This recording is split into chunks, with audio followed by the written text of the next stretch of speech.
araw ito ay kailangan magtipid,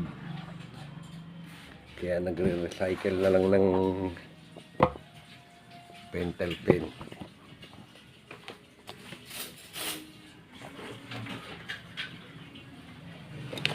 Ito yung mga pentel pen. Yan. Eh, nilalagyan ng sinasalino na lang ng ink. Ayan, sasali ng ink.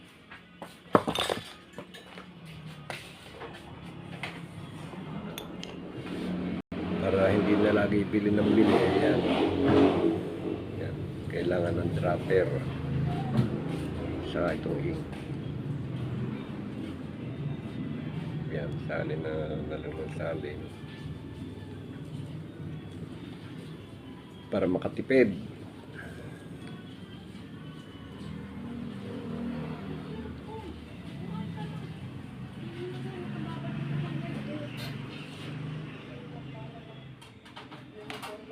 Ganito lang ang pagsasalin.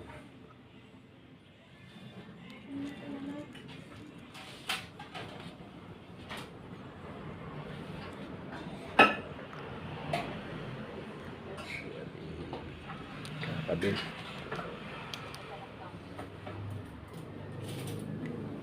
Lagay nyo.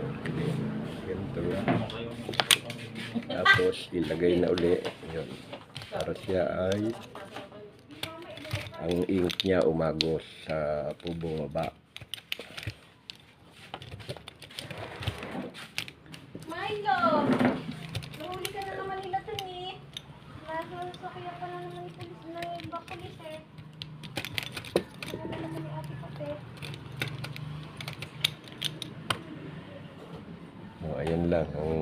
Ganyan lang po ang pagsasali ng ink.